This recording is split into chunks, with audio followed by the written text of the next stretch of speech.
Yeah, there is no fucking day off from YouTube or horror or anything. Alright, so Critters. We're starting the Critters franchise. Critters from 1986. Now, this is directed by Stephen Herrick, who went on to direct a lot of classics.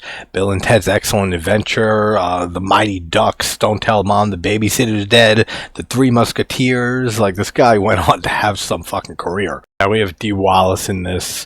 We have Billy Zane, right? Isn't he in this? Or am I thinking of one of the sequels? Because, like I said, I've only seen the first three. The third one I remember I saw as a kid, and I only remember because it's Leonardo DiCaprio's first movie. I don't remember anything about it. And this has never been a series I was big into or anything. I never really loved the first two. But I haven't seen these movies in like 10 years. So it brings me back to a point that I go to often, but it's a nice carryover from finishing the whole Ghoulies franchise. Movies like this, like, I know I nitpick and make fun and poke holes of logic and stupidity all the time. It's just how I watch movies, and it's just how I think. It's just how I am. So I have especially nowadays, a certain standard for movies that I watch. Now, everybody has their own opinions and tastes and likes. We always say that, and that's awesome. There's people who strictly watch and put out reviews and talk about movies like Sharknado level quality, like, to me, to terrible fucking movies. But they're entertaining. You can have fun with those. Some of them. And that's where the debate always comes and things always come to a head. So coming from Ghoulies, like I said for Ghoulies 1, I think the original Ghoulies is a very well-made movie. I think it's a very atmospheric film. And for a pre-Full Moon Charles Band Empire, release, I think it's a very good horror comedy. There's some stupid shit in it for sure. But I can have fun with the stupid shit. Then we go to Ghoulies 2. And in Ghoulies 2, it's much more ridiculous. It's much less quality filmmaking and all of that. But it's still entertaining as hell. There's a lot more stupid stuff in it than the first movie. But you could still have fun with that premise. So then it changes, like so many movies in a franchise, or it's like especially horror comedies or like full moon movies and things of this type of nature, these types of movies. When I get to Ghoulies 3, Ghoulies go to college. And I'm well aware, trust me, going into a movie called Ghoulies 3, Ghoulies Go to College, what to expect. I'm fully aware the level of filmmaking to expect.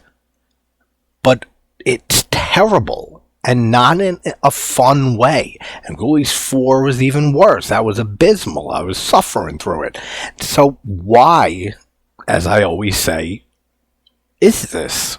Why does the first two movies, as stupid as they can be at times, are very highly entertaining, but then we have ones that are very supposed to be entertaining, very low budget, but it just doesn't work for me. It's just terrible, and a lot of it comes down, pretty much all of it. If you notice, everything that I poke holes in movies, it's all the writing. Either dialogue or a line or logic or a plot hole or why do this or when you can do that. It's all writing, like 99% of it.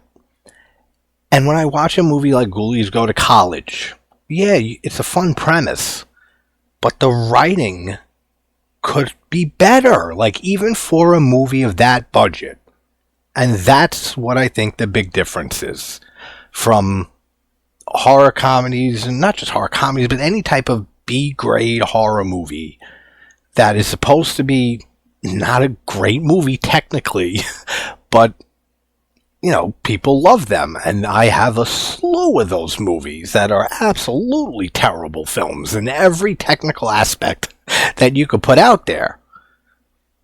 But I adore them. Some just work for others, and don't for the other people. And it's just that line that separates it. And I feel like the writing can always be a little better in some of these terrible movies. Now, Critters is not a terrible movie. Critters, the first one, from what I remember, like I said, it's been a long time.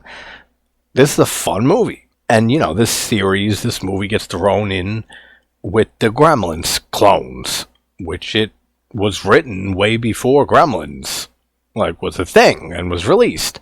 So, same with Ghoulies. Ghoulies was in production and being written and stuff when Gremlins was in production. It's weird how we have 3 movies that all include little creatures running amok all over the place that came out, were being written and came out at the same time, in the same year. But none of them are really rip-offs of each other. I've never seen that. There are similarities, of course, especially it's puppet work. Of course there's going to be similarities.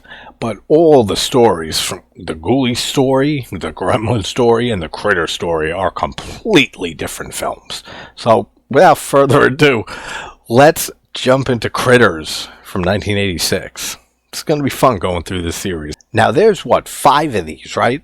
There's 5 films, and then there's like a 8-9 episode series, like that was on Shudder, like a mini series or a web series or something. So, we got that to look forward to. Ah, yes, that's right. And the national treasure, Lin Shaye, is in this movie, because this is New Line Cinema. God, I love Lin Shaye so much. I mean, for those who don't know, New Line Cinema, Bob Shaye was the head and, founder of New Line Cinema. Lin Shaye's the sister. I adore her in everything. I talked to her through email, through Jack Shoulder, gave me her email, tried setting something up. It's a whole thing. I'm not getting into it now, but it's a dream. Who knows? But maybe sometime in the future. Okay, right off the bat, the idea of an asteroid prison, fantastic. Great idea. You guys know me with sci-fi. I'm very hit or miss with it. It has to be very original. It's not just, Star Trek. Like, I've never been a Star Trek fan, ever. It's just very generic to me. I know it's blasphemous for some people, but just ships in space and stuff. Like Star Wars, I love the first 3. Those are classics. I mean, you can't deny that. But besides that, if it's just sci-fi like that, we're in space and there's a fucking galactic army and stuff, none of that interests me outside of the Star Wars movies. It has to be something very original. And I always cite, The Fifth Element by Luc Besson. It's a top film of mine. And that is one of the most creative and just all-around inventive film ever made for me. The diva dance scene, particularly, that's something you will never see again in a film unless it's being heavily emulated or homaged to. You've never seen it before, you'll never see it again. There's so much of that in The Fifth Element. So, off the bat, I'm very happy with the asteroid prison, and they're bringing a whole group of Krites, as the critters are called. I forgot all about that. They're called Krites. And the design of them, first of all, is awesome. The small little things, they look like kind of hedgehogs. Don't they shoot like quills, or needles out of them? And they're covered in the fur, and they got the belly that shows.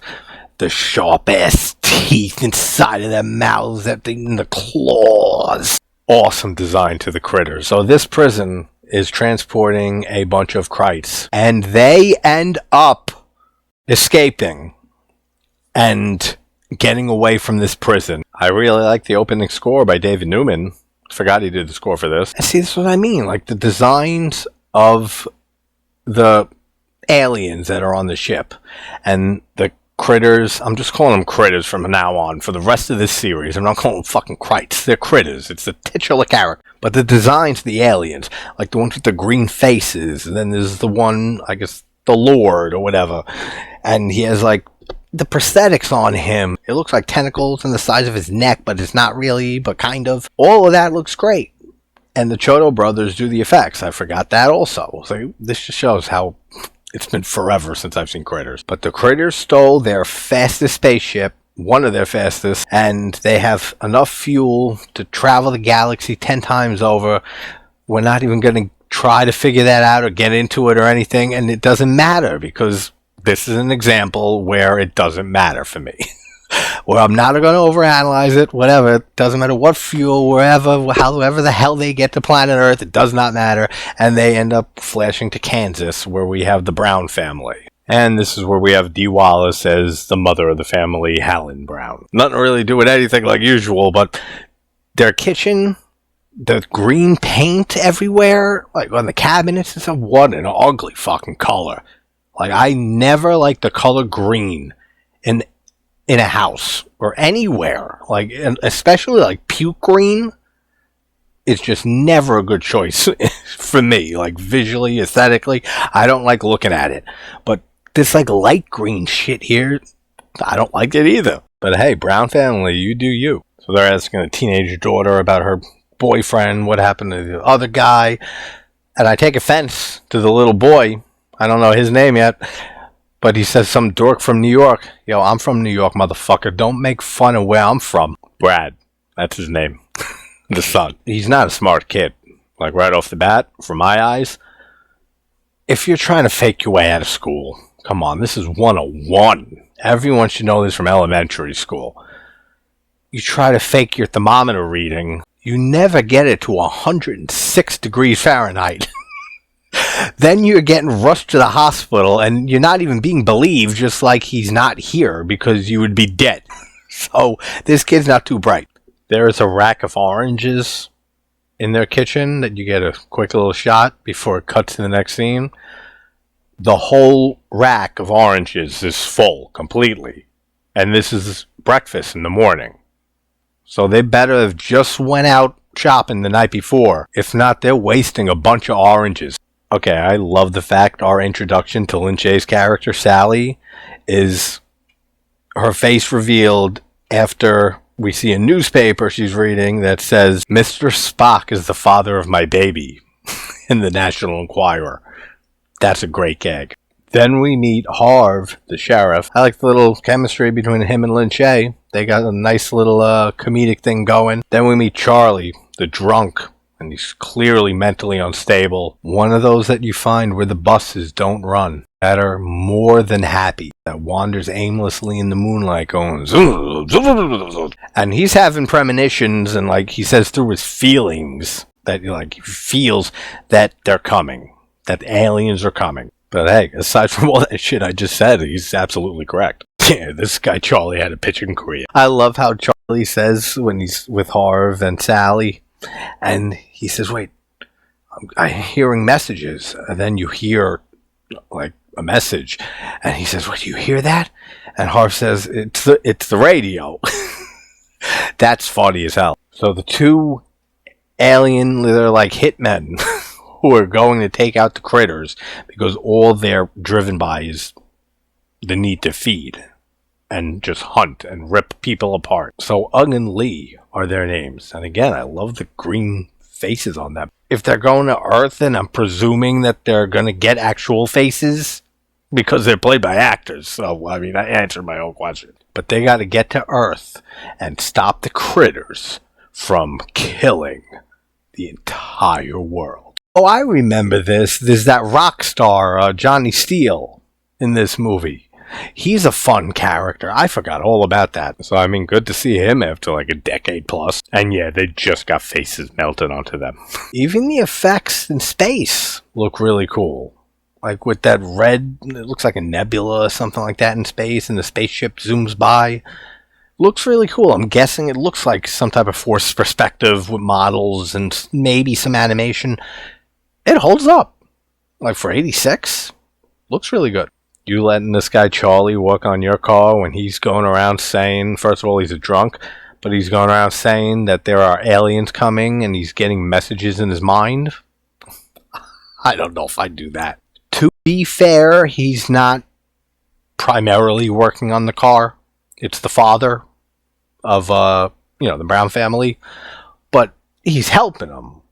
Still, I wouldn't ever accept his help. Cool dynamic, though, between Brad and Charlie.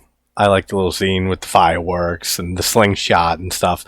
That's all really cool. All the acting's good in this. Like, much better than I remember. Like, there's not really any, there's a little overacting at times. And I mean, the kid who plays Brad, it's child acting. I always say it's very hit or miss. But I like him. He does a good job. Everybody's doing a good job so far in this. But he says with those fireworks that the best in the state. He's in Kansas. I hope they're legal in Kansas in 1986. If not, then Brad, child, deserves to be in prison forever because he's a law-breaking criminal. We got a Coca-Cola can product placement. When Brad goes into his room, for a second, I thought that there was a poster on his wall for the film Critters, because there's this poster, and as it pans up, it's very fast, but then you see the title, and it's definitely not Critters, but it looks just like a critter, like with real sharp teeth. And I thought to myself, that's a great idea, to put your own movie poster, like make the poster at a time and put it, in the background in your film. I wonder if that's ever been done. If anybody can think of an example of that, where there's a movie with a poster in a scene in the background of the movie. I'd love to hear an example of that, because I can't think of any off the top of my head. So then Charlie ends up seeing the Krite spacecraft that they ended up hijacking, and I mean, I don't know how they can, these little creatures, they know how to fly a spaceship. I don't know about any of that. That's stupid. But they're on their way, arriving on Earth, and it flies over Charlie's head. And then Brad hears and sees it. And this whole thing with Brad, a young boy seeing a spaceship crash, it reminds me of the classic 50s sci-fi film. This is going to kill me. Is it 52, 53? Invaders from Mars. What a great movie that is. And I think it has such an underrated shot in that movie that we see a few times of the dirt path that leads to where the ship crashed, with the fence that goes along it, and just the color usage and how the sky looks. That's such a beautiful shot in the movie. And it's never talked about. I did a quick video of that a year plus ago or so, but great movie. I preferred vastly to Tobe Hooper's remake. So they end up seeing where the ship crashed, or nearby. They see a cow's body that's been eaten and mutilated. I love the red eye effect on the critters.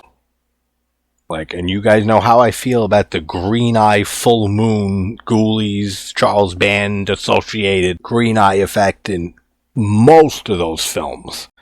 The red eyes look great. Like when she's looking through the window and she just sees it rise up and you see the glowing eyes. That looks fantastic. The pacing in this, let me say this. The pacing, the first half hour of this movie, it's very well paced. It's a very well paced first act of this movie.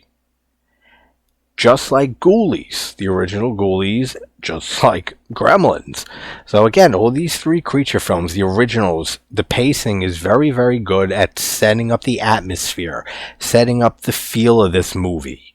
And it is creepy. It has a great atmosphere, this movie. It's not like Ghoulies, where it does have a good, little gothic, satanic atmosphere, but it's a little more ridiculous with the look of the Ghoulies and how they act.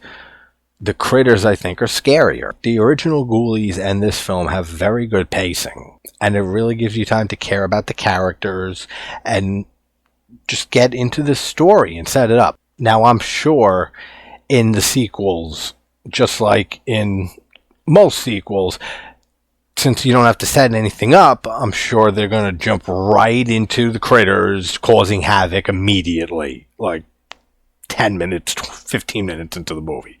Could be wrong, but that's usually how it goes with these type of movies when it comes to sequels. Then we get the always goddamn stupid jump scare with the person right silently behind you, and they don't say a word or anything, creep up on your ass and scare the living hell out of you. I can't stand that in any movie. I don't mean to keep comparing both series, but just like Ghoulies, in the original, the basement of the house that Jonathan inherits, that's where the real atmosphere is, just because of all the occult stuff everywhere. The basement in this film has a great atmosphere too. It's spooky. When they first see the I'm going to do that a lot throughout this series. When the father first sees the critter, and again, they're so much more terrifying than the ghoulies. Love the way it looks. The other one jumps on him, starts trying to bite him. You see the size of these things. I forgot exactly how small they are. There's no goddamn way they're piloting a spaceship. I'm sorry. I mean, that's just too much for me to suspend disbelief for. Plus, they got sharp-ass claws. I'm not a woman or someone who's into that, but I've never worn long-ass tip, fake nails. But you try piloting a spaceship with that on, and I guarantee you it's not going to end well. So then the police car that's abandoned, that Ugg and Lee show up upon the scene. One of them has the green face again. I mean, they're in the middle of nowhere. I mean, it's not like they're going to easily be seen. But wouldn't you never want to take a chance on that, of having a glowing green face where you can be seen? Especially at the scene of a crashed police car that I'm sure they're onto, right? They've heard about it. I'm sure that's going to be discovered soon. You probably want to keep that face on, the regular, normal human face at all times. But I'm not sure if it's Ugg or Lee, but Ugg or Lee isn't the most intelligent hitman. Then the older daughter, what's her name? April. And her boyfriend are in the barn and in the hay. Roll, roll, roll in the hay. Steve gets killed, the boyfriend. The effects look cool in this. It's not over the top with gore, the kills, or anything like that. It's effective. It looks good. And the family rushes in. She says Steve's dead. But before that, the critter willingly picks up a firework or firecracker that Brad lights and throws on the floor. He looks at it, this critter. He sees something that's sparkling on fire. And he willingly puts it in his mouth. The critters aren't too intelligent, is my point. Yeah, sure, now they don't have the green faces on when they burst into a funeral. These critters are stupid enough to eat a lit firecracker, but they're smart enough to fly a spaceship. And they're smart enough to disable and fuck with a car, multiple cars, in order to, stop the family from being able to travel and get stuck in their home. Okay, this makes sense. So the bounty hunters, one of them can take the form of, other townspeople. Like, he takes the form of the mentally ill, but not mentally ill, drunk Charlie, and that's a really cool idea. I love how they're trying to figure out, the family, what these things are, and Brad says it's like Charlie says, they're from outer space. And then he says a great line where he says maybe there's some, result of some type of genetic experiment or scientific experiment, and they used to be gophers but got zapped by some radioactive and gets cut off. It wasn't any gopher. Oh, I love the fact that they turn into Sonic the Hedgehog and roll up into a bowl and roll around. Totally forgot about that. Let me say this. I think out of all the mini creature films from the 80s, I think this film does the best job of not showing the critters too much. We see them a decent amount, don't get me wrong. But we don't see them too much, where it takes away the creepiness and effectiveness of how creepy and scary these things can be, and just terrifying with their teeth and claws and the way that they roll around like Sonic. They did a very good job. Now, I don't know how much of this is because of budget, but this is a $3 million budget film by New Line Cinema. So I'm sure it didn't have to do with that. I'm sure it was a conscious decision. And compared to Gremlins and Hobgoblins and Munchies and even Ghoulies, you don't see the critters in your face too much in this film. And it retains that spooky element for it. That's a great decision here. Another great, hilarious scene at the bowling alley with the two hitmen. When they come in and they look ridiculous because they're dressed completely just outside of any type of fashion that anyone has seen on planet Earth. And I love the fact that they walk in and then he gets startled because of the TV. He hears gunshots and he turns, he blows the TV away and everyone freaking out. And they end up running out of the bowling alley. All of that is hilarious. See, they do shoot little quills out of them. Great touch also. It looks cool when she gets shot in the neck with the quill. Looks like it's a reverse shot. Like, shot it with it in her neck and then reversed it and had it come out of the critter. That's my best guess is. That's the way it looks. But it looks really good. So young Brad, fuck Brad and anybody who looks like Brad. So young Brad ends up meeting and running into the hitmen and they try to take out the critters for good. And the critters, the remaining ones, end up taking the sister, I forget, April, hostage somehow and take her back to their spaceship, which looks cool. But then, like, Brad's plan is to use, what is with the firecrackers in this movie? What, it could solve world hunger. It could solve any issue in the world. Firecrackers, that's all you need. This kid's solution to everything is just blowing it up with a firecracker. It's a firecracker, I don't care how big it is. It's going to blow up a goddamn spaceship? I don't think so. That explains it, maybe. Is that a big critter at the end? Are there big critters? Like I said, not my series. Because it looks like a big thing is carrying April away. With the small critters, like, helping, I guess. But it's a very dark shot. I can't tell. It's not a person. It looks like Bigfoot. You'd think they'd be content and, more than comfortable traveling around in something like maybe the size of a blimp at most. I mean, whatever. And it is a big critter, which now makes more sense for the ship. But, I mean, I've only seen one so far. And he's, the size of, like, Bigfoot, maybe. Maybe a little smaller, size of at least 6-7 foot human being. I've only seen one. That motherfucker can definitely fit in a blimp. Why do the critters need such a big spaceship? You see how small they are. The ramp alone looks like you can fit maybe 24 critters on the ramp, let alone the spaceship. Seems like they'd be comfortable in, like, I don't know, maybe something the size of, like, a large drone. But this has nothing to do with anything. Then they have the plan and they blow up the spaceship by, he throws the big stupid firecracker onto the spaceship. And again, I don't care. It's not even that big of a firecracker. It's big, don't get me wrong. It's maybe like that big, that type of girth. But it's not blowing up a spaceship. Charlie, the lunatic, who's not a lunatic, he ends up taking a Molotov cocktail and throws it in, which fucking makes the firecracker blow up and blows up the spaceship. I think the Molotov cocktail does more damage than the firecracker. Oh, and right before that, when they're taking off, before the ship explodes, they blow up the farmhouse of the Browns. Which, I mean, damn, man. Talk about rubbing shit in before you make your epic getaway. Maybe I'm confused. It doesn't matter with the spaceship size, but I can't get past it. Maybe I'm confusing with the spaceship that the hitman fly around space with. But I saw the shot of the ramp with the critters when they're dragging April on. And I'm telling you, it's a big ship. Too big for a critter. So then Charlie, the drunk, ends up joining the hitmen. And he's going to go around trying to exterminate critters. And gives them, like, their contact information.